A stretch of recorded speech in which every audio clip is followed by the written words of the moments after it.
Have you ever been at a funeral, surrounded by the heavy scent of lilies and the sound of muffled sobs, when suddenly a wildly inappropriate joke pops into your head? Or maybe you were in the middle of a high-stakes argument, the kind where your entire future is hanging by a thread, and you felt a terrifying, uncontrollable urge to smirk.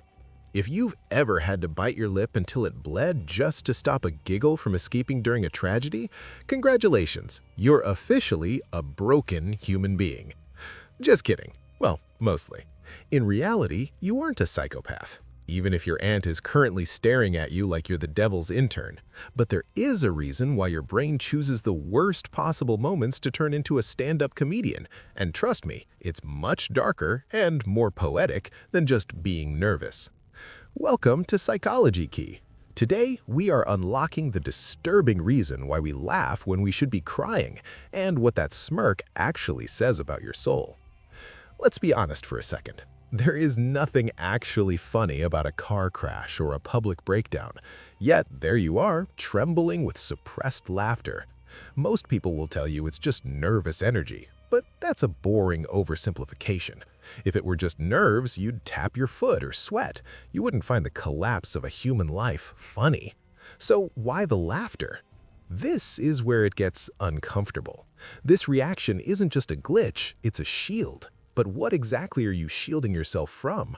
Is it the grief, or is it the terrifying realization that you might actually be hollow inside? For a long time, I thought I was a monster for this. I remember laughing at a moment so grim I still can't say it out loud without flinching. But stay with me, because there is a twist in this psychological horror story that changes everything.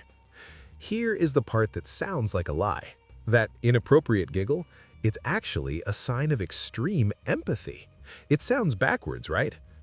But think about it. Truly cold, detached people don't need to laugh during a tragedy. They aren't feeling anything, so they don't need a release valve. They can sit in the silence because the silence doesn't threaten them. But you're different.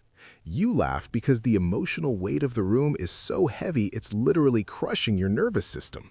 Your brain is currently under a massive DDoS attack of feels. It's a total system meltdown. Imagine your mind as a high-stakes pressure cooker with the safety valve jammed shut. When you are hit with a wave of grief or fear that is simply too big for your processor to handle, your internal server panics.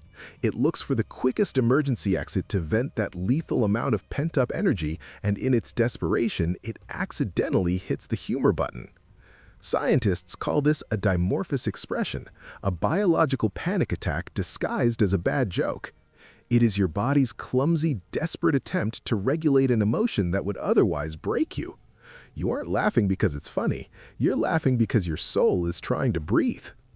So, next time you feel that dark whisper of a giggle during a serious moment, don't hate yourself.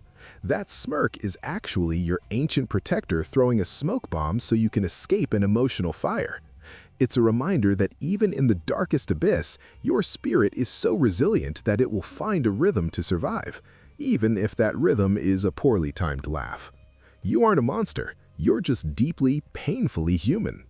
Have you ever had a laugh or die moment that nearly ruined your reputation? Tell me the truth in the comments. I promise I won't judge. I'm probably weirder than you anyway. Let's unlock these shadows together. And don't forget to subscribe to Psychology. We simplify the complex and give you the keys to your mind, one awkward laugh at a time. See you in the next discovery.